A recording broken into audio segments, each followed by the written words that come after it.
premier projet est présenté par Éric Bazeillac, qui est vice-président de la BUM, mais qui est directeur en LEM de l'Access, de l'export, de l'économie.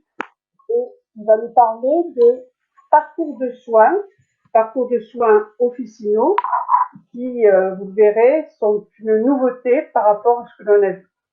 Je vous présenterai après le deuxième projet. Éric, je te laisse la parole. Merci beaucoup Marie-Josée, j'espère que l'on m'entend. Oui, l'automédication responsable que tu appelais de tes voeux, et je crois qu'à la BUM nous avons tous organisé cette tribune pour promouvoir ce concept d'automédication responsable.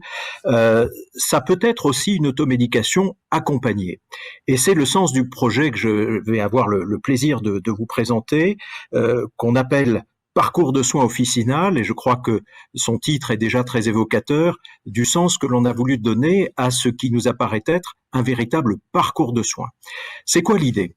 L'idée, c'est que un patient, ça peut être vous, ça peut être moi, demain, présentant une pathologie bénigne, alors on s'est concentré sur l'étude de 3 pathologies qui pourraient être les premières expérimentations, l'angine, la rhinoconjonctivite allergique, et la gastro-entérite virale, donc des pathologies communes que l'on connaît bien, bénignes en premier abord. Eh bien, un patient présentant une de ces 3 pathologies pourrait se diriger en première intention chez le pharmacien d'officine, qui deviendrait de fait le praticien de premier recours. Alors, se présentant dans une pharmacie et entrant dans le cadre de ce parcours de soins, il aurait affaire immédiatement au pharmacien d'officine qui, évidemment, serait là pour l'accompagner dans ce parcours d'automédication. Alors, l'accompagner de quelle manière ? Eh bien, d'abord, bien sûr, en écoutant ses symptômes, en écoutant ses plaintes, en s'assurant que ces plaintes rentrent bien dans le cadre de ces parcours de soins dédiés pour ces 3 pathologies, en appliquant ensuite un algorithme décisionnel, un algorithme d'orientation, et j'y reviendrai, cet algorithme, il procède évidemment d'orientations qui ont été conduites et dessinées par les sociétés savantes, et à travers donc cet algorithme d'orientation, eh bien le pharmacien sera à même de prodiguer des conseils et, in fine, de délivrer, si besoin, des médicaments qui seront évidemment des médicaments d'automédication. Mais ce faisant, et c'est un autre intérêt de ce parcours, le pharmacien d'officine va évidemment sécuriser le parcours en inscrivant les choix qu'il aura fait, et notamment le choix de ces médicaments d'automédication, dans le dossier pharmaceutique. Et vous savez que par le lien naturel qui se passe entre le dossier pharmaceutique et le DMP, le dossier médical partagé, le médecin traitant du patient sera de facto immédiatement au courant de l'intervention du pharmacien sur ce patient.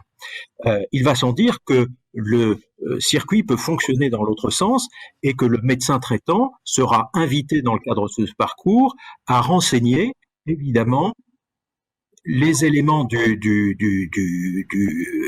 renseignement du patient, à savoir est-ce qu'il juge contre-indiqué, dans des cas que l'on imagine exceptionnels, le recours à l'automédication.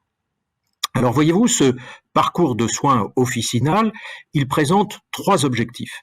Le premier, c'est évidemment, vous l'avez compris, celui de sécuriser la délivrance des médicaments OTC qui seront faits à travers ces parcours.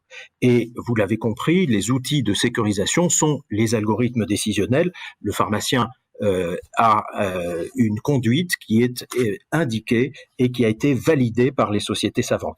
C'est évidemment la traçabilité de ce qu'il aura délivré dans le dossier pharmaceutique. C'est évidemment le lien avec le médecin traitant qui est organisé à travers le DMP. Le deuxième objectif que nous avons assigné à ce parcours, c'est le désengorgement des services d'urgence et de beaucoup de consultations de médecins généralistes qui n'ont pas toujours besoin d'être consultés en premier recours pour des pathologies bénignes de cet ordre-là. Et c'est en cela que c'est un véritable parcours de soins. Il vient prendre la place d'autres parcours qui nous paraissent moins adaptés dans ces cas. Et le troisième objectif, c'est de pouvoir générer des économies du point de vue évidemment de l'assurance maladie. Nous avons été jusqu'à mesurer le potentiel de ces économies économie à travers une analyse médico-économique et l'on a pu évaluer à plusieurs centaines de millions d'euros le potentiel global d'économie si l'on suivait ces parcours officinaux de premier recours pour les pathologies bénignes que je viens de désigner. C'est de l'ordre de 500 millions d'euros. Alors évidemment, ces économies, elles ne sont pas à attendre immédiatement la première année, elles se distribueraient probablement sur plusieurs années, mais vous voyez, il y a quelque chose d'assez conséquent également dans le registre économique.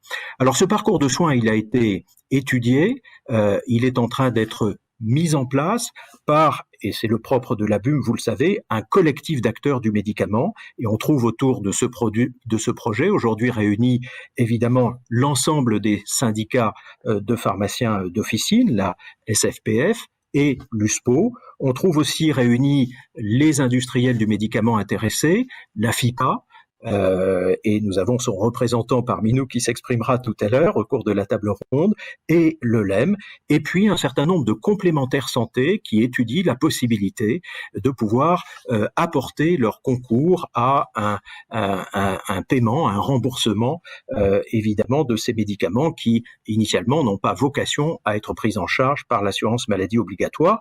On trouve parmi les complémentaires santé qui se sont associés jusqu'à aujourd'hui à ce projet Covea, AXA, Clésia, Alliance, Groupama et Swiss Life. Voyez-vous, donc c'est un projet qui s'inscrit en plein dans ce thème de l'automédication, mais qui prône une automédication responsable, accompagnée par un véritable professionnel de santé de premier recours, qu'est le pharmacien d'officine.